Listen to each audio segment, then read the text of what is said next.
بسم اللہ. اللہم لا سہل الا ما جعلتہ سہلا وانت تجعل الحزن اذا شئت سہلا. O Allah, there is no ease except in what you make easy, and you make sorrow or difficulty easy if you will. Alhamdulillah. Alhamdulillah wa nahmaduhu wa nasta'inuhu wa nastaghfiruhu wa na'udhu billahi min shururi anfusina wa min sayyi'ati a'malina. Man yahdihillahu fala mudilla lahu wa man yudlil fala hadiya lahu. Wa ashhadu an la ilaha illallah wahdahu la sharika lah wa ashhadu anna Muhammadan abduhu wa rasuluhu. Bismillah walhamdulillah wassalatu wassalamu ala rasulillah. رب اشرح لي صدری ویسر لي امری واحلل عقدۃ من لسانی یفقہوا قولی. اے اللہ، ہمارے تمام اعمال کو نیک اور خالص اپنی ذات کے لیے، اپنی رضا کے لیے بنا دے. آمین. ہم سب جس مقصد کے لیے جمع ہوئے ہیں وہ یہ کہ اللہ کی طرف سے آگاہ کیے گئے انسان کے کھلے دشمن کی چالوں کو سمجھ سکیں. وہ دشمن جس نے اللہ کو دیکھا ہے، جنت اور جہنم اور فرشتے دیکھے ہیں، پھر بھی اللہ کا نافرمان ہوا اور چاہتا ہے کہ ہم بھی اللہ کی ویسی ہی نافرمانی کریں. تو ہم میں سے کوئی پرفیکٹ ہے نہیں. گناہ ہم سے بھی ہوتا ہے، مجھ سے بھی ہوتے ہیں، آپ سے بھی ہوتے ہیں، انجانے ہو جاتے ہیں. لیکن توبہ کرنا، اللہ سے مغفرت کی طلب کرنا آدم علیہ السلام کی سنت ہے، کیونکہ آدم علیہ السلام نے بھی گناہ کرنے کے بعد اللہ سے توبہ کی تھی، اور ابلیس نے توبہ نہ کی، وہ تو ہمیشہ کے لیے مردود ہو گیا. شیطان کی چالوں کو سمجھنا اسلامی علوم کی ایک شاخ ہے، اور اس موضوع پر، اس سبجیکٹ پر کئی علماء کتاب لکھ چکے ہیں. یہ کتاب جو ہم ابھی پڑھنے جا رہے ہیں، ہم سب ابھی شروع کرنے جا رہے ہیں، جس کا نام ہے تلبیس ابلیس، انگلش میں دا ڈیولز ڈسیپشن. اسے علامہ امام ابن الجوزی رحمہ اللہ نے لکھی ہے. یہ ایک بہترین کتاب ہے. اس کتاب میں دی گئی نصیحتیں جتنی آپ کے لیے ہیں اتنی ہی میرے لیے بھی ہیں. یہ میں آپ کو بتاتی چلوں کہ کئی دنوں کی جد و جہد کے بعد میں الحمدللہ ہمت جٹا پائی ہوں کہ اس کتاب کو آپ سب کے سامنے ایکسپلین کروں. چونکہ میرا علم محدود ہے، لمیٹڈ ہے، چاہے دین کا علم ہو یا دنیا کا علم ہو. آپ ہی کی طرح ایک نارمل انسان ہوں جس کی اپنی کمزوریاں ہیں. کئی طرح کے شیطانی وسوسوں نے مجھے بھی کمزور کیا ہے، لیکن اللہ سبحانہ و تعالیٰ کی ذات پاک ہے، اور بندہ مسلسل اللہ کی پناہ مانگتا رہے تو اللہ ہمت دیتے ہیں. بے شک اللہ المجیب ہیں، دعا کو قبول کرنے والے ہیں. اس کتاب کو لوگوں میں عام کرنا ضروری ہے. شیطان کے بارے میں جاننا کیوں ضروری ہے؟ آپ کا اور میرا کھلا دشمن ہے. قرآن مجید میں قریب میں نے پوری گنتی تو نہیں کی، زیادہ علم تو اسکالرز رکھتے ہیں، پر 30 سے زیادہ مور دین 30 قرآن مجید میں اس طرح سے اللہ نے منشن کیا ہے. اللہ عز و جل نے منشن کیا کہ شیطان تمہارا کھلا دشمن ہے. کہیں پر ڈائریکٹلی کہا، کہیں پر تھوڑا سا اشارے میں کہا، اشارتاً کہا، لیکن اللہ تعالیٰ کئی دفعہ آگاہ کر رہے ہیں قرآن مجید میں. اس کو جاننا، سمجھنا بے حد ضروری ہے. شیطان جو ہے ابلیس دنیا پہ تو تب سے ہے جب سے آدم علیہ السلام ہے. آدم علیہ السلام کی تخلیق کے پہلے بھی تھا، عبادتیں کرتا تھا، اسے فرشتوں کا بھی سردار بنا دیا گیا تھا، حالانکہ وہ جنوں میں سے ہے. یہ قرآن مجید میں اللہ تعالیٰ خود فرماتے ہیں اس بات کو کہ وہ جنوں میں سے ہے، فرشتوں کا سردار بنایا گیا تھا، اسے حدیث میں بتایا گیا ہے.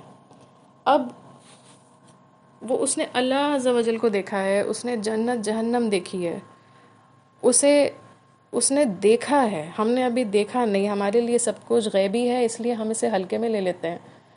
ہمیں نہیں دکھتے وہ فرشتے جو ہمارا حساب لکھ رہے ہیں، ہمیں وہ نہیں دکھتے. ہمیں شیطان بھی نہیں دکھتا. تو جو دکھتا ہے ہم اس کو ماننے لگتے ہیں، جو نہیں دکھتا ہے ہم اسے اگنور کرتے ہیں. بالکل ویسے ہی جیسے آپ کی صحت آپ کو لگ رہا ہے بہت اچھی ہے، جیسے کوئی لیب رپورٹس آئیں گی، کچھ نیگیٹو آئے گا اور آپ کو لگنے لگے گا کہ اچھا میں بیمار ہوں. تو یہ دیکھنے پر ہے۔ قرآن مجید میں کئی دفعہ اللہ تعالیٰ نے یہ بھی کہا کہ جب قیامت کے روز جنت اور جہنم سامنے لائی جائے گی تو یہ لوگ دیکھ لیں گے، یہ دیکھ لیں گے۔ یہ بات بار بار کہی گئی ہے کئی دفعہ، آپ جب میننگ پڑھیں گے تو آپ کو ملے گا کہ یہ لوگ دیکھ لیں گے۔ کیوں کہا یہ؟ کیونکہ دیکھ لیں گے اس لیے بیکاز جو غیبی علم ہے، جو ابھی دکھا نہیں ہے، اس کو انسان کی فطرت ہے کہ جلدی وہ مانے گا نہیں، یہ انسان کی فطرت میں ہے۔ شیطان نے سب کچھ دیکھا ہوا ہے، اس کے باوجود وہ مردود رہا، اس نے اللہ کی نافرمانی کی، اور اس کے اوپر سے وہ ڈھیٹ بن گیا۔ اس نے یہ تک وعدہ کر دیا کہ میں اپنے ساتھ ساتھ، میں تو جاؤں گا ہی جہنم میں، اور اپنے ساتھ ساتھ میں انسان کی اس پوری نسل کو، بنی آدم کو میں اپنے ساتھ جہنم میں لے کے جاؤں گا۔ تو آپ کا اور میرا کھلا دشمن ہے۔ اللہ تعالیٰ چاہتے تو یہ بات صرف ایسے ہی آدم علیہ السلام کو جنت میں بتا دیتے کہ دیکھ لو یہ شیطان تمہارا کھلا دشمن ہے، لیکن اللہ نے وہ ہونے دیا جو جنت میں ہوا۔ کس طرح سے آدم علیہ السلام اور بی بی حوا علیہ السلام جو ہیں، اماں حوا علیہ السلام جو ہیں، ان کو شیطان بہکاتا ہے، شکل بدل کر آتا ہے، بہکاتا ہے، اور اس درخت کے پاس جانے اور اس کا پھل کھانے کے لیے کہتا ہے جس کو اللہ نے منع کیا تھا، منع فرمایا تھا، حرام بتایا تھا۔ جنت تو پوری کھلی تھی، ان اینڈنگ تھی، گھومتے پھرتے، ایک چیز حرام کی گئی تھی، اور شیطان نے آ کر برگلایا اور اسی کی طرف لے گیا۔ اب اللہ تعالیٰ چاہتے تو وہ صرف یہ کہہ سکتے تھے کہ ابلیس جو ہے، یہ شیطان جو ہے تمہارا کھلا دشمن ہے۔ اللہ نے ڈیمو دکھایا کہ دیکھو کس طرح سے یہ بہکائے گا، شکلیں بدل کر آئے گا، برگلائے گا، آنسوؤں کا استعمال کر سکتا ہے، سمپتھی بٹور سکتا ہے، ہمدردی بٹور سکتا ہے، اور یہاں تک کہ قرآن مجید میں یہ بھی ہے سورہ نساء میں کہ کس طرح سے وہ اللہ سے وعدہ کر رہا ہے کہ میں آگے سے آؤں گا، انسان کے دائیں سے آؤں گا، بائیں سے آؤں گا، پیچھے سے آؤں گا، اسے برگلاؤں گا۔ تو اب ہمارا جاننا کیوں ضروری ہے کہ وہ کر کیا رہا ہے؟ جسٹ بیکاز اللہ نے یہ مینشن کر دیا بات یہیں ختم ہو گئی؟ نہیں، ہم لوگ انسانوں کو اللہ نے عقل اتنی دی ہے کہ ہم اس بات کو خوب سمجھتے ہیں۔ جب ہمیں کسی کو کوئی ہمارا رائیول ہے تو ہم اسے اسٹڈی کرتے ہیں۔ فار ایگزامپل کوئی بزنس مین ہے، کوئی تجارت کرنے والا، کوئی تاجر ہے، اور اس نے اسٹڈی کرنا ہے اپنے رائیول کو، تو وہ اسے اسٹڈی کرے گا کہ بھائی وہ کب سوتا ہے، کب جاگتا ہے، وہ اتنا کما کیسے رہا ہے، اس نے ہمیں بزنس میں ٹکر کیسے دے رکھی ہے۔ یہ باتیں ایک تاجر اسٹڈی کرے گا، اور اس کے حساب سے پھر وہ اپنے بزنس کی گروتھ کی طرف دھیان دے گا۔ بالکل اسی طرح سے شیطان بھی یہ کر رہا ہے۔ وہ اس نے شروع سے، جب سے آدم علیہ السلام کی تخلیق کی گئی ہے تب سے، دنیا پر بھیجے جانے کے بعد بھی، اس کے بعد بھی، اب تک اس نے اسٹڈی ہی کیا ہے۔ وہ انسان کی کمزوریاں جانتا ہے، انسان کی طاقت جانتا ہے، وہ کب اللہ کے قریب ہو سکتا ہے، کب اسے روک دینا ہے، وہ سب جانتا ہے۔ تو اس نے اپنے طرف سے پوری اپنی کوشش کرا کر دی ہے، اور ہم کیا کر رہے ہیں؟ ہم نے بس اتنا ہی پکڑ رکھا ہے کہ شیطان ہمارا کھلا دشمن ہے۔ کیا ہم نے جاننے کی کوشش کی وہ کر کیا رہا ہے؟ علامہ امام ابن الجوزی نے رحمہ اللہ نے پوری کتاب اس پر لکھ دی۔ اسی طرح سے اور بھی کتابیں ہیں۔ فی الحال ہمارے پاس اللہ کا شکر ہے یہ اس کتاب سے ہمیں بہت ساری انفارمیشن ملے گی۔ کون سے ہتھ کنڈے اپناتا ہے، کس طرح سے برگلاتا ہے، اور کیا کیا طریقوں سے اس نے فرقے بنوا دیے مسلمانوں کے۔ تو اس سے پہلے کی میٹنگ، کیونکہ یہ تو ہمارا پہلا جو ہے، یہ ڈے 1 ہے، آج پہلا دن ہے، اور زوم پر یہ میٹنگ ہوتی ہے، بٹ انفارچونیٹلی تو نہیں کہیں گے، بٹ ہاں زوم کی جو میٹنگ ہے وہ ریکارڈ نہیں ہو پائی، اور اب میرے پاس یہی آپشن تھا کہ میں اسے آج پہلا دن جو ہے بس وائس ریکارڈ کر کے اسے اپلوڈ کر دوں۔ تو میں نے یہی کیا ہے۔ اللہ سے دعا ہے اللہ اگلے سیشنز کو آسان کریں، ہو سکے ریکارڈنگ بھی ہو، ریکارڈنگ اپلوڈ بھی کر سکوں، جہاں مجھ سے غلطیاں ہوں مجھے بتایا جائے، کیونکہ جیسے میں نے پہلے کہا میٹنگ کی شروعات میں بتایا جائے گا، اور فی الحال یہاں بھی میں یہ بتا دوں کہ جو بھی میٹنگ ہوگی زوم پر، اس کی شروعات میں آپ کو بتایا جائے گا کہ ہاف این آور 30 منٹ کا سیشن ہے. آپ کو بات کرنے کا، اپنے ویوز ایکسپریس کرنے کا، اپنی بات یا کوئی اپنے ایکسپیرینسز شیئر کرنے کا وقت ملے گا. آخر میں آخری 10 منٹ میں ملے گا. اگر بات ختم نہ ہوئی تو ایک اور میٹنگ کر لیں گے، کیونکہ زوم کی میٹنگ میں دیکھ رہی ہوں کہ جو فریش یوزرز ہیں وہ 40 منٹ سے زیادہ کر نہیں پاتے. وہ اگر پرچیزڈ ورژن ہوگا تو ہی ہو پائے گا. فی الحال ہم نے پرچیز نہیں کیا ہے ورژن کو زوم کے، اور we have to deal with 40 minutes only.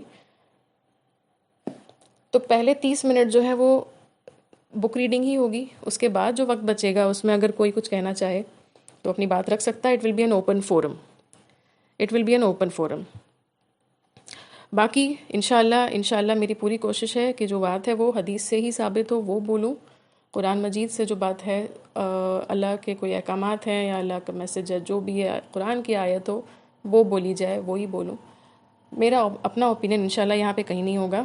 پھر بھی کسی کو کوئی حدیث میں یا کوئی اسلامک اسکالر کی کسی کوٹس کی کوئی ڈیٹیل چاہیے ہو تو انشاءاللہ میں پوری کوشش کروں گی کہ وہ انفارمیشن نکال کر گروپ میں شیئر کر دوں، واٹس ایپ گروپ پر. اور اس بک کی ایک PDF کاپی میں گروپ میں شیئر کر رہی ہوں جو کہ انگلش ورژن ہے. Medium of instruction again English ہے، ہندی، اردو یہی رہے گا انشاءاللہ، جس سے بھی بات پہنچ جائے. اور کوشش میری یہی رہے گی کہ ریکارڈنگ اپلوڈ کر دوں یوٹیوب پر. دس از Day 1. سیشن میں یا سیشن کے دوران اگر کوئی ایڈیشنل انفارمیشن کی ضرورت ہوگی تو انشاءاللہ باذن اللہ اس کو بھی گروپ میں شیئر کیا جائے گا. کوئی حدیث، کوئی دعا، کوئی ریفرنسز، اور آپ کا کوئی سوال ہو، کوئی ڈاؤٹ ہو، ٹھیک ہے، سیشن سے ریلیٹڈ ہو یا دین ہی سے ریلیٹڈ کوئی بات ہو، اس کتاب سے ریلیٹڈ ہو، یا آپ کو کوئی بات کہنی ہو، آپ کوئی بات کہنا چاہتے ہو، تو اس کے لیے آپ مجھے کبھی بھی میسج کر سکتے ہیں. میسج پریفر کیا جائے گا اور مجھ سے جب بن پڑے گا انشاءاللہ میں آپ کو جواب بھیج دوں گی. اور شروع کرنے سے پہلے اپنی اپنی نیتوں کو پہلے ہم اللہ کے لیے خالص کر لیں. اللہ سے دعا ہے اللہ اسے قبول کرے. ہمارا اس آن لائن مجلس میں بیٹھنا اللہ قبول کریں اور اللہ ہمیں نیکی سے نوازیں. اور ہم صرف اللہ کو راضی کرنے کی نیت رکھیں. ہر بار اپنی نیت کو ہمیں ریفریش کرنا ہوگا، رینیو کرنا ہوگا. تو چلیے شروع کرتے ہیں. بسم اللہ الرحمن الرحیم.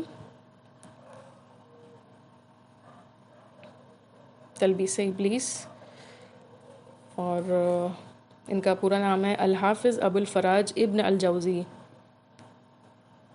پہلا تو ہم لوگ دیکھ رہے ہیں کہ 4 ورڈ ہے جو جنہوں نے ٹرانسلیٹ کیا انگلش میں انہوں نے کچھ باتیں کہی ہیں.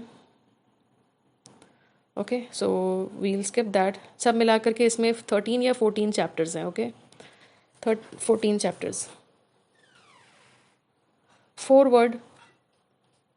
ورڈ کو ہم لوگ اسکپ کرتے ہیں. یہاں پر ایک امپورٹنٹ پیراگراف ہے 4 ورڈ میں، اس کو میں بتاتے چلوں. اس میں کیا لکھا ہے؟ Irony in this work is that many who claim امام ابن جوزی from among their scholars and authorities will no longer be selective in choosing what aspects of his authored works they accept or renounce. This is because Ibn Jawzi made his stance against various groups and sects he holds responsible for fanning the flames of deviancy very clear. Their attempts to dissociate Talbis Iblis from Ibn Jawzi also fails because it is proven to be his original work and was also recognized by his peers who accredited it to him. Other scholars who authenticated this work of Ibn Jawzi, and it became a primer for others in basing their own writings upon it. It is therefore not possible to doubt Talbis Iblis being penned by the great genius, and it remains one of his better known gems from the hundreds of titles he authored. تو امام ابن جوزی جو ہیں ان کے لیے بہت لوگ، کیونکہ وہ پاپولر تھے، ایک بہترین اسکالر، اور انہوں نے کئی کتابیں لکھی. تو ظاہر سی بات ہے کہ انسانی فطرت ہے، کوئی اگر بہت پاپولر ہو دین کے معاملے میں یا دنیا کے معاملے میں بھی، لوگ اس سے ایسوسیٹ کرنے کی کوشش کرتے ہیں. تو بعد میں جو فرقے بنتے گئے ہیں یا جو فرقے بن چکے تھے ان کے لوگ کوشش بھی کریں اگر کہ اپنے آپ کو ابن جوزی سے ایسوسیٹ کر سکیں کہ امام ابن جوزی جو ہے ہمارے فرقے کے ہیں، اس طرح سے ہمارے فرقے کے ہیں، اس طرح کے لوگ جو تھے وہ کوشش بھی کریں تو نہیں کر سکتے، کیونکہ علامہ امام ابن جوزی جو ہیں انہوں نے پہلے ہی اپنا سٹانس کلیئر کر دیا اسی کتاب میں کہ کسی بھی طرح کی ڈیوینٹ سیکٹس جو ہیں، الگ الگ فرقے جو ہیں جو گمراہ ہو چکے ہیں، ان کو یہ بلانگ نہیں کرتے. جتنے بھی فرقے ہیں سب کا کیا گمراہی کس چیز سے آئی ہے وہ سب امام ابن جوزی نے مینشن کیا ہے. گمراہی کہاں لے کے جا رہی ہے، اور ان کے جو بھی اٹیمپٹس ہوں گے نا اسکالرس کے، جو اسکالرز ان دا سینس وہ لوگ جو فرقوں میں بٹ گئے، ان کی اگر کوئی کوشش رہے گی بھی کہ تلبیس ابلیس کو یا امام ابن جوزی کو نگیٹ کر سکیں یا یہ بتا سکیں کہ تلبیس ابلیس ان کا لکھا ہوا نہیں ہے، امام ابن جوزی کا لکھا ہوا نہیں ہے، تو وہ سارے اٹیمپٹس بھی فیل کہلائیں گے، کیونکہ وہ اوریجنل ورک ہے. اس کو آتھینٹیکیٹ کرنے کے لیے اس دور کے کنٹمپرری، اس دور کے جو اسکالرس تھے انہوں نے بھی کریڈٹ کیا کہ یہ امام ابن جوزی کی ہی کتاب ہے تلبیس ابلیس. اور ساتھ ہی ساتھ اس کو اس کتاب کو، اس تلبیس ابلیس کی کتاب سے بہت سی باتوں کو اپنی کتابوں میں اسکالرز نے مینشن کیا ہے اور اسے بار بار امام ابن جوزی سے کنیکٹ کیا ہے. تو اسی لیے کوئی کوشش نہیں کر سکتا یہ کہنے کی کہ امام ابن جوزی کی نہیں لکھی ہوئی ہے، یہ کوئی اور نے لکھی ہے یہ کتاب، یا پھر یہ جو امام ابن جوزی ہیں یہ ہمارے فرقے کو بلانگ کرتے ہیں، فلاں فرقے کو بلانگ کرتے ہیں. کوئی نہیں بول پائے گا، کیونکہ سارے فرقوں کو بھی انہوں نے میں اللہ بھی پلیز وتھ ہم، انہوں نے جو ہے ڈسکریڈٹ کیا ہے سارے فرقے جو ہیں ان کو. پلس آپ یہاں پہ دیکھیں گے نیکسٹ پیراگراف میں کیا دیا ہے، author takes the reader on a captivating journey starting from defining بدع. تو میں یہاں پہ جو بھی ہے میں اس کا ایک ٹرانسلیشن پڑھ دیتی ہوں، ٹھیک ہے. ہر بار انگلش پڑھ کے پھر ٹرانسلیٹ کرنا از ویری ٹف اور بہت ٹائم ٹیکنگ ہے. ٹائم ٹیکنگ ہمیں جلدی کور کرنا ہے اسے انشاءاللہ، اللہ آسان کریں.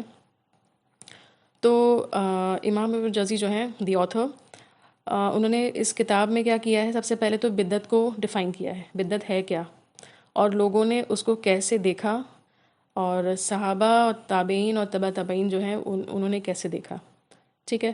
اس کے بعد امام ابن جوزی نے لسٹ ڈاؤن کیا ہے کہ یہ فرقے کون ہیں جو اپنے من سے گمراہی لے کر کے آئے، اور یہ گمراہی کن کن جگہوں پر ہے، کیا سوچتے ہیں، کس سوچ کی بنیاد پر یہ گمراہی ہے کہ فرقے بن گئے.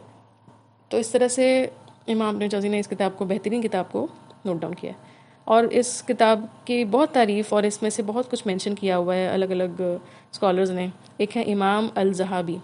امام الذہبی جو ہے انہوں نے اپنی کتاب لکھی تھی جو اصل میں ایک طرح سے پورا پروفائل ہے سارے جتنے بھی اسکالرز گزرے ہیں صحابہ کے دور کے بعد، یا صحابہ کے دور میں، یا صحابہ کے دور کے بعد جو تابعین تھے، یا تابعین جو ہیں ان کے بعد والے تابع تابعین جو تھے، ان میں جتنے بھی ہیں جو اسکالرز گزرے ہیں ان کی پروفائلز امام الذہبی نے اپنی کتاب میں بتائی ہے، مینشن کی ہوئی ہے. اور یہ پروفائلز ہیں، بایوگرافیز ہیں، ٹھیک ہے. اور اس کتاب کا نام کیا ہے جس کتاب کو امام الذہبی نے لکھا ہے؟ دا نیم از سیار العلم النبولا. سیار العلم النبولا. اور یہ کتاب الحمدللہ اویلیبل ہے، اس کو ٹرانسلیٹ کیا گیا ہے انگلش میں، اردو میں، اور بھی لینگویجز میں بھی کیا گیا ہوگا. اور کہیں پر اگر جیسے کسی اسکالر نے مینشن بھی کیا ہو کہ کہیں پر کچھ ہولڈ آن،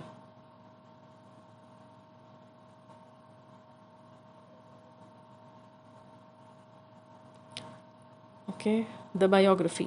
اب بایوگرافی پہ آ جاتے ہیں. تو امام ابن جوزی کا جو پورا نام ہے وہ دیا ہوا ہے الحافظ ابو الفراج عبد الرحمن ابن جوزی. اور حضرت ابو بکر صدیق رضی اللہ عنہ جو تھے، جو ہمارے نبی کریم صلی اللہ علیہ وسلم کے دوست بھی ہیں قریبی، اور سب سے قریبی دوست انفیکٹ، اور سمدھی بھی ہیں. تو ان کے سمدھی نہیں کہیں گے، ان کے فادر ان لو کہیں گے. تو ان کی لینیت سے ہیں. ابو الفراج جمال الدین عبد الرحمن ابن علی ابن محمد ابن علی ابن عبید اللہ ابن الجوزی القریشی التمیمی البکری فرام دا فیملی آف محمد ابن ابو بکر الصدیق البغدادی الحنبلی. ان کی پیدائش کب کی ہے؟ 509 یا شاید 510 آفٹر ہجری. اور اڈولسنس تک آتے آتے ہی بہت ہی انہوں نے علم حاصل کر لیا تھا. ان کی جو آنٹ ہیں، جو آنٹ میں بھی ان کی پھوپھی جو ہوئی یا خالہ، پھوپھی یا خالہ، وہ انہیں لے گئی تھی ابن ناصیر کے پاس. ابن ناصیر جو ہیں وہ ان کے استاد ہوئے، ون آف دا استادز، ون آف دا شیخس. اور بہت کچھ وہاں لرن کیا انہوں نے. بہت ہی کم ایج میں، پیبرٹی ایج آتے آتے ہی جو ہے امام ابن جوزی لوگوں کو تبلیغ کرنے لگے تھے، انہیں سرمنس دینے لگے تھے، خطبے دینے لگ گئے تھے. امام ابن جوزی کے جو والد صاحب ہیں وہ بہت جلدی گزر گئے تھے، جب یہ 3 سال کے تھے نا تبھی گزر گئے تھے. تو ان کی جو آنٹ ہیں، موسٹ پروبیبلی یہ پھوپھی تھیں، اور پھوپھی نہیں تو خالہ ہوں گی، آنٹ مینس اوکے. اور ان کے جو ریلیٹیوز ہیں وہ کاپر مرچنٹس تھے.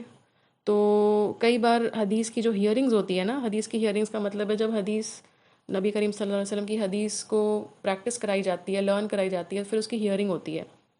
تو اس میں جو اسٹوڈنٹ کا نام ہوتا ہے، جن کی ہیئرنگ لی جا رہی ہے، وہ اسٹوڈنٹ کے نام کو کیا مینشن کیا گیا. تو ان کا نام جو ہے عبد الرحمن ابن علی الصفار، یعنی دا کاپر اسمتھ کے نام سے جانے جاتے تھے اس وقت، کیونکہ ان کے ریلیٹیو زیادہ تر کاپر مرچنٹس تھے، اس لیے کاپر کی مرچنٹس تھے وہ. ان کی جو پہلی حدیث ہیئرنگ تھی وہ 756 آفٹر ہجری میں تھی، جیسا کہ الذہبی جو ہیں، امام الذہبی، انہوں نے اپنی کتاب میں مینشن کیا ہے. اور کافی ینگ تھے اس وقت وہ. اب ریلیجس پرسن تھے، جلدی لوگوں کے ساتھ اتنا زیادہ سوشلائز نہیں کرتے تھے، بہت زیادہ ملتے جلتے نہیں تھے. اور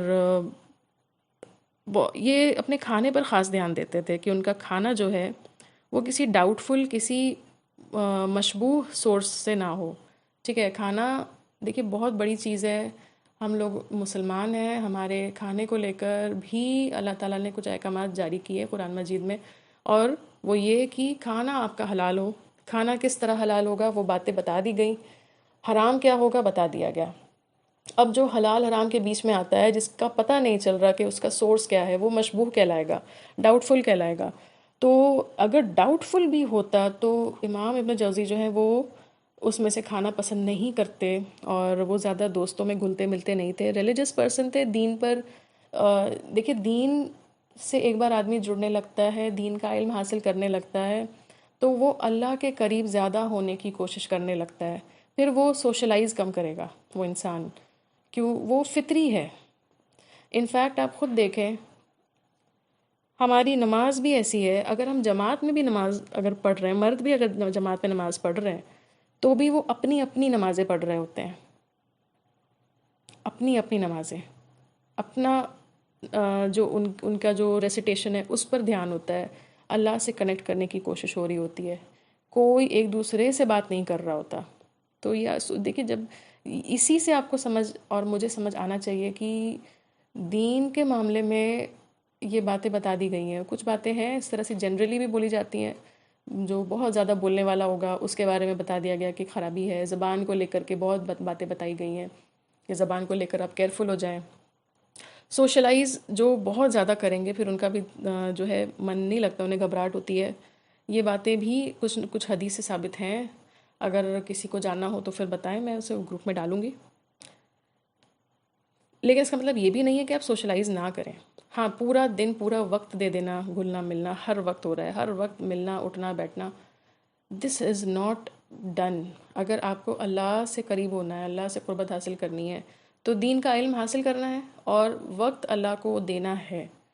اور کھانا بہت امپورٹنٹ چیز ہے. آپ اور ہم اگر حلال پر ہیں تو ہمارا ایمان مضبوط بنا رہے گا، دل میں شک شبہ نہیں آئیں گے، دین کو لے کر، اسلام کو لے کر سوال الٹے سیدھے الجھل سوال نہیں آئیں گے، شیطان بہکا نہیں پائے گا بہت زیادہ. تو امام ابن جوزی جو ہیں وہ بھی اپنا گھر تبھی ہی چھوڑتے جب ان کو نماز کے لیے نکلنا ہوتا تھا. باقی کے بچوں کے ساتھ وہ اتنا کھیلتے نہیں تھے. بہت ہی ان کے جو خیالات تھے وہ اس طرح کے ہونے لگے تھے. وہ بہت ڈٹرمنڈ ہو گئے تھے. اب ان کے کچھ ایمبیشنز تھے کہ اب انہیں دین کی بات لوگوں تک بھی پہنچانی ہے. کچھ اس طرح کے ایمبیشنز ہوں گے. اب پوری زندگی انہوں نے پھر اس کے بعد کس چیز میں لگا دی؟ Seeking knowledge, preaching and authoring. تو اس سے پتہ یہ چلتا ہے کہ انسان جو ہے یہ 3 کام کرتا رہے: دین کا علم حاصل کرتا رہے اور اسے لوگوں میں آگے بڑھاتا رہے. اور جو ہو سکے اس میں کتابیں لکھ سکے تو کتاب لکھ دیے. خیر ہمارے پاس ہم لوگ الحمدللہ جس جنریشن کو بلانگ کرتے ہیں ہم سے پہلے بہت سے ریلیجس اسکالرز ہیں جو امپورٹنٹ کتابیں لکھ کر جا چکے اور ان کی کتابوں سے ہمیں بس فائدہ اٹھانا ہے. اور نبی کریم صلی اللہ علیہ وسلم کی ایک حدیث ہے جس سے یہ پتہ چلتا ہے کہ شروعات کے جو 3 جنریشنز تھے، یعنی کہ جو جنریشن نبی کریم صلی اللہ علیہ وسلم کی تھی وہ فرسٹ جنریشن، اس کے بعد جو سکسیسرز آئے انہیں تابعین کہتے ہیں، second generation of Muslims after صحابہ. انہوں نے جو ٹیچنگز ریسیو کی وہ ایک طرح سے انہیں سیکنڈ ہینڈ کہیں گے. کیوں؟ کیونکہ نبی کریم صلی اللہ علیہ وسلم سے ڈائریکٹلی کس نے سیکھا؟ صحابہ کرام نے سیکھا. اس کے بعد جو سیکنڈ جنریشن ہے انہوں نے کس سے سیکھا ہوگا؟ پھر صحابہ کرام سے سیکھا ہوگا، تو سیکنڈ ہینڈ ٹیچنگ کہیں گے اسے. تو یہ سکسیسرز ہیں، تابعین ہیں. اور ان کے بعد والی جنریشن ہے تابع التابعین، یہ تھرڈ جنریشن ہے. تو اس پر حدیث کا مفہوم یہ ہے کہ نبی کریم صلی اللہ علیہ وسلم اس بات کو بتا رہے ہیں کہ یہ 3 جنریشنز جو ہیں ان میں سب سے نیک اور متقی اور پرہیزگار لوگ ہیں. اور اس کے بعد کی جنریشنز پھر دھیرے دھیرے کر کے گمراہ ہونا شروع ہوگی، تھوڑا تھوڑا کر کے. تو یہ جو جنریشنز ہیں ان میں بہت سے اسکالرز گزرے، انہوں نے بہت کتابیں لکھی ہیں. اور اس سے یہ بھی ایک ثابت ہوتا ہے کہ آپ یہ نہیں سوچ سکتے آپ اور ہم کہ ہم نالج 100% حاصل کر لیں گے اس کے بعد ہی پریچنگ شروع کریں گے. جتنا ہمیں علم آیا ہے اس علم کو آگے پہنچا دینا آپ کا اور میرا فرض، اور اس سے اللہ راضی ہوں گے اور ہم اپنا صدقہ جاریہ بھی تیار کر رہے ہوں گے. تو یہ بہت ضروری ہے کہ ہم اس میں لگ جائیں. الحافظ ابن الجوزی کے ٹیچرز، ان کے ٹیچرز جو ہیں ان کی ساری معلومات دی ہوئی ہے مشیخت ابن الجوزی اس کتاب میں. ٹھیک ہے، تو اس کتاب میں جتنے بھی اسکالرز تھے جنہوں نے ابن الجوزی کو پڑھایا ہے وہ سب مینشنڈ ہیں، لسٹ ڈاؤن کیے ہوئے ہیں. اور حدیث کے جو فیلڈ ہے اس میں ابن ناصر جو ہے ان سے سب سے زیادہ فائدہ ہوا. قرآن اور آداب کے معاملے میں سبت الخیات ابن الجوالقی، ان دونوں سے فائدہ اٹھایا ابن الجوزی نے، اور یہ سب ان کے استاد تھے. He was the last to narrate from Al-Dinavari and Al-Mutawakkili. یہ بات بھی یہاں پہ دی ہوئی ہے. He was the last to narrate from these two, Al-Dinavari and Al-Mutawakkili.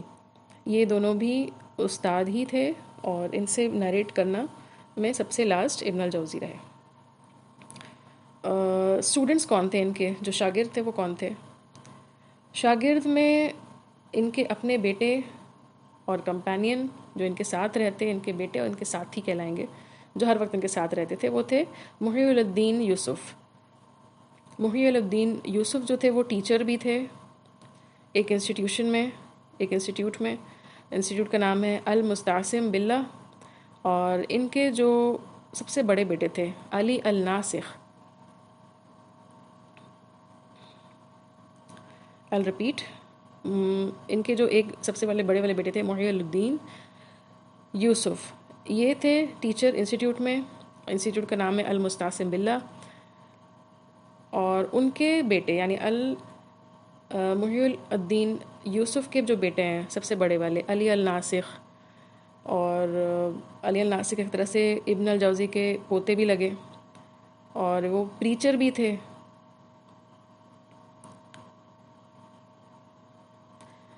شمس الدین یوسف ابن فرغلی الحنفی، the author of میرات Uzzaman mirror of time. الحافظ عبد الغنی شیخ موفق الدین ابن قدامہ ابن الدبیسی ابن النجار and الدیاء.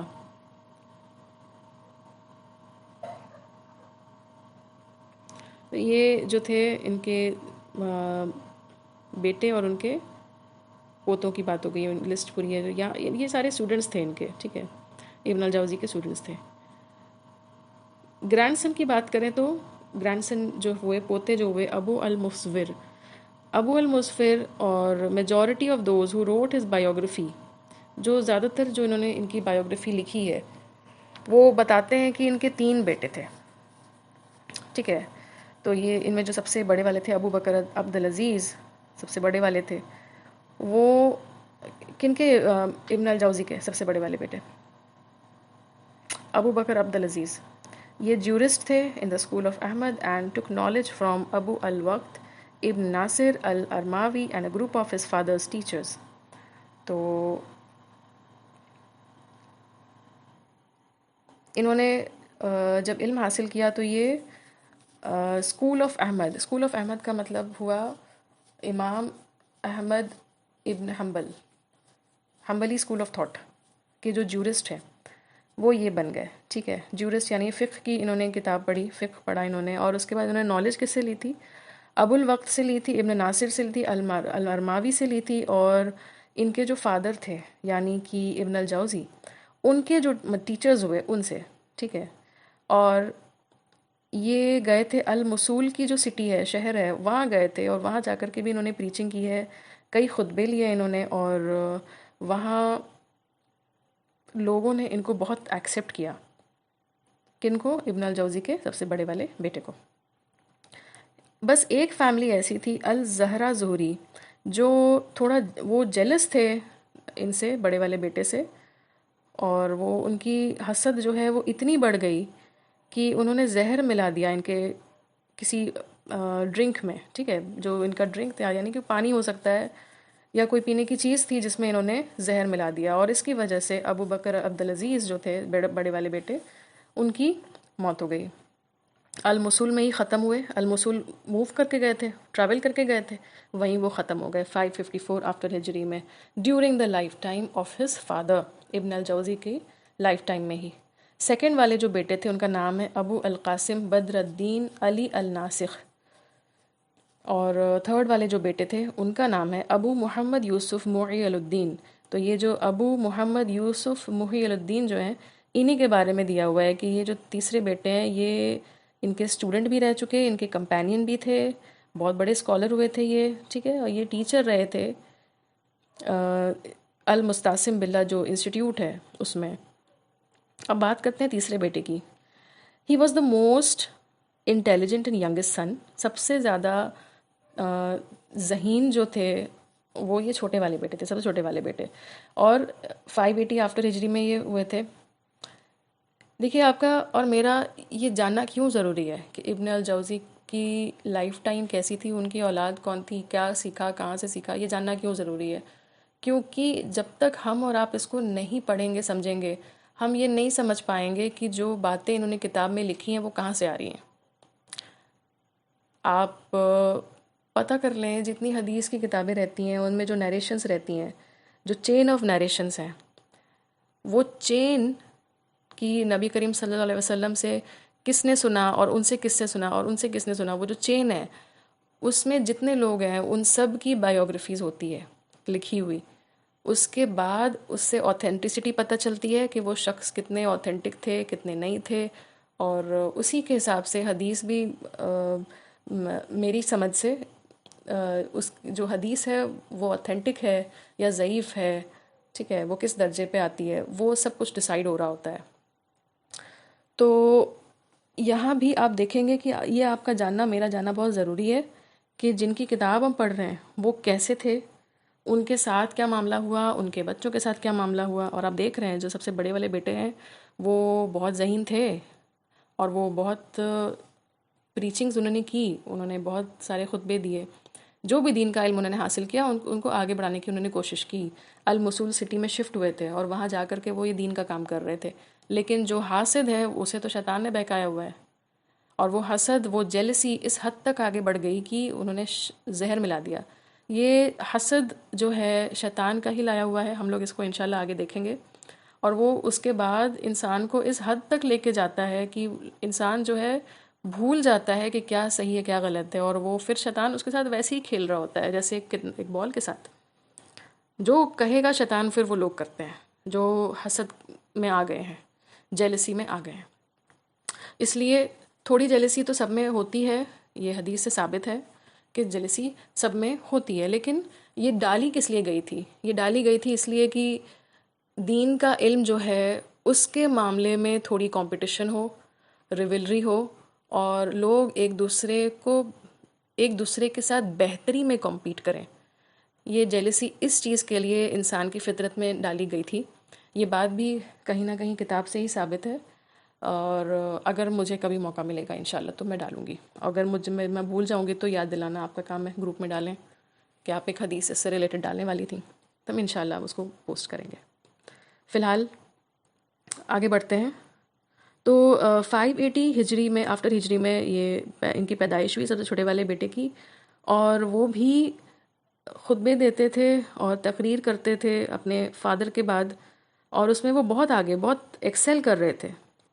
اس کے بعد دیکھا یہ گیا کہ ان کی تقریر اتنی اثر ہوتی تھی, ان کی بات میں یہ تاثیر ہوتی تھی, لوگوں پر اثر ہوتا تھا, لوگ دیکھتے تھے ان کو, ان کو کمپیئر کرتے تھے, ٹھیک ہے, ان کی مثالیں دیتے تھے. اس کے بعد چونکہ ان کا عزت کا معاملہ اتنا بڑھا, ان کا رتبہ بڑھا, تو انہیں اپوائنٹ بھی کیا گیا ایک اچھے پوسٹ پر, اور بغداد کے جو مارکیٹس ہوا کرتے تھے ان کو کنٹرول کرتے تھے, سپروائز کرتے تھے, اور جو بھی خلیفہ اس دور میں تھے ان کے میسیجز کو الگ الگ بادشاہوں تک پہنچانا, الگ الگ جگہوں تک بادشاہوں تک پہنچانا. فار ایگزامپل یہاں پر ایک دیا ہوا ہے کہ ایوبی فیملی ہے شام میں. الشام جو ہے ایک پورا ایریا ہے بڑا سا, اور اس ایریا میں ایران, عراق, ٹرکی, ان سب کا کچھ کچھ پارٹ آتا ہے, جارڈن. تو یہ الشام اور بھی اس میں آتے ہیں, ٹھیک ہے, اور بھی کنٹریز کا کچھ پارٹ اس میں آتا ہے الشام میں. تو یہ اسی الشام کے ریجن میں, اب الشام نہیں کہلاتا, اب چونکہ نیشن کے بارڈرز ڈیفائن ہو گئے ہیں, الگ الگ کنٹریز ہیں, لیکن پہلے وہ ایریا جو الشام کہلاتا تھا اس میں ایوبی فیملی رہا کرتی تھی, وہاں تک جو ہے میسیجز پہنچانا. اس کے بعد یہ ایک انسٹیٹیوٹ میں ایز اے ٹیچر بھی رہے, کیلف المستعصم, انسٹیٹیوٹ آف کیلف المستعصم ان 640 آفٹر ہجری. اس انسٹیٹیوٹ میں وہ رہے تھے ایز اے ٹیچر, اور اسی حالت میں اسی پوسٹ کو سنبھالتے ہوئے ان کی موت بھی آئی ہے. وہ پرزن تک پہنچ گئے تھے, ٹھیک ہے, انہیں پرزن میں بھی ڈالا گیا ہے. پرزن میں ڈالنے کے بعد ان کو کسی نے کل کر دیا, مرڈر کر دیا 656 آفٹر ہجری میں. اور یہاں بتایا ہوا ہے کہ کوئی ایک ہے جس نے بغداد کو اپنے قبضے میں لے رکھا تھا, بغداد شاید فتح کیا تھا یا اسے قبضے میں لیا تھا, اور اس کا نام ہے ہلاکو. اس نے صرف قبضے میں ہی نہیں لیا بغداد کو, اس کو پورا پورا ڈسٹروائے بھی کیا ہے. اور اسی نے جیل میں رکھ کر ان کو جو ہے, جو تیسرے بیٹے ہیں سب سے چھوٹے, ان کو مارا بھی ہے جان سے 656 آفٹر ہجری میں. اور ان کے 3 بیٹے تھے, جمال الدین, شرف الدین اور تاج الدین. یہ تینوں بھی ساتھ میں ہی مارے گئے. اور انہوں نے جو ہے بہت سی کتابیں لکھی, جیسے معدین الابرز فی تفسیر الکتاب العزیز, یہ تفسیر کی کتاب ہے. المذہب الاحمد فی مذہب احمد, تو یہ بھی ایک جو ہے آئی تھنک فقہ کی کتاب ہے. Unlike his brother Abu al-Qasim, he was a dutiful son who honored his father and treated him well. تو اس میں آپ دیکھیں گے کہ یہاں پہ کمپیئر کیا گیا ابو القاسم سے. ابو القاسم جو ہے وہ 2nd نمبر والے بیٹے تھے, اور وہ جو ہے he was a dutiful son who, ہم سب سے تیسرے والے ینگسٹ سن کی بات کر رہے ہیں, اور وہ اپنے فادر کی عزت احترام بھی کرتے تھے, انہیں اچھے سے رکھتے بھی تھے, اور ان سے ہی انہوں نے زیادہ تر ٹیچنگز حاصل بھی کی, آگے دین کا علم پھیلایا بھی.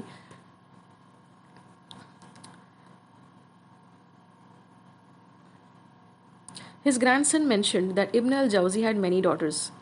تو گرینڈ سن جو ہیں, پوتے جو ہیں, وہ بتا رہے ہیں کہ ابن الجوزی کی بہت سی بیٹیاں بھی تھیں, رابعہ, شرف النساء, زینب, جوہرہ, ست العلماء الصغرا, ست العلماء الکبریٰ, ٹھیک ہے. تو کئی ساری ماشاءاللہ ان کی بیٹیاں بھی تھیں, اللہ نے رحمت بھی دی تھی انہیں ان دا فارم آف ڈاٹرز, ماشاءاللہ. ایز اے پریچر یہ یونیک کیوں تھے, ابن الجوزی جو ہیں وہ یونیک کیوں تھے؟ تو الحافظ الذہبی یہ جو ہیں, یہ بھی ایک اپنے آپ میں ایک اسکالر ہی ہیں, اور انہوں نے کتاب لکھی ہے, بایوگرافیز لکھی ہے, ٹھیک ہے. تو اپنی کتابوں میں یہ مینشن کر رہے ہیں کہ ابن الجوزی جو ہیں ان کی مثال کوئی اور نہیں, ان کی مثال کوئی اور نہیں. وہ بہت خوبصورت الفاظ میں پروز اور پوئٹری یوز کرتے ہوئے اللہ کا ذکر بھی کرتے, اللہ کی حمد و ثنا بھی کرتے, اور ان کے جیسا کوئی نہیں تھا, ان کے پہلے بھی نہیں, ان کے بعد بھی نہیں, کوئی آیا بھی نہیں ان کے جیسا. ان کی تقریر میں بہت تاثیر ہوا کرتی تھی, ان کا اپیرنس بھی بہت خوشنما تھا, اور آواز بھی بہت اچھی تھی. ان کے لیکچرز کا اثر ہوتا تھا لوگوں پر، لوگوں کے دلوں پر. اور ان جنرل ان کا لائف سٹائل بھی جو تھا وہ بہت خوبصورت تھا، بہت اچھا تھا. ان فیکٹ انہوں نے یہ بھی کہا کہ I believe there will be no, there will not be another one like him. تو ان کی طرح کوئی ہوگا بھی نہیں، ایسا امام الذہبی نے کہا تھا اپنی کتابوں میں. اور الحافظ ابن رجب جو ہیں وہ بھی ایک اسکالر رہ چکے ہیں. انہوں نے بھی انہوں نے بھی اس کو کوٹ کیا. انہوں نے بھی لکھا، انفیکٹ کہا کہ بہت سی ایسی گیدرنگز ہوتی تھی، بہت سی ایسی جو دین کی باتوں کے لیے جو محفل لگتی تھی جس میں دین کا اللہ کا ذکر ہوتا تھا، وہ الگ ہی لیول پر، وہ الگ ہی ہوا کرتی تھی. ٹھیک ہے، وہ امام ابن جوزی جو ہے ان کی تقریر کی بات ہی کچھ اور تھی. لوگ بہت فائدہ اٹھاتے تھے. جو دین پر آلریڈی ہیں وہ بہت فائدہ اٹھا رہے ہیں. جو دین کے معاملے میں تھوڑا سا لاپرواہ ہیں ان کو یاد دہانی بھی ہو رہی ہے. اگر وہ اس گیدرنگ کا حصہ ہیں تو انہیں یاد دہانی بھی ہو رہی ہے. جو اتنی پرواہ کر ہی نہیں رہے دین کی تو ان کو بھی علم آ رہا ہے. جن کے پاس علم نہیں ہے ان کو بھی علم آ رہا ہے ان کی گیدرنگز میں ابن الجوزی کی. جو گنہگار ہیں وہ توبہ کر رہے ہیں، استغفار کر رہے ہیں اس محفل میں آ کر. اور جو مشرک ہیں، جو مسلمان نہیں ہوئے تھے لیکن ان کی گیدرنگز میں موجود ہوا کرتے تھے، وہ مسلمان ہو جاتے تھے. تو اپنے ساتھ بہت ساری رحمت جو ہے لے کر آتے ابن الجوزی اپنی اسپیچ میں. یہی ہوتا ہے طریقہ کسی بھی انسان کا جو آگے دین کو پھیلا رہا ہے.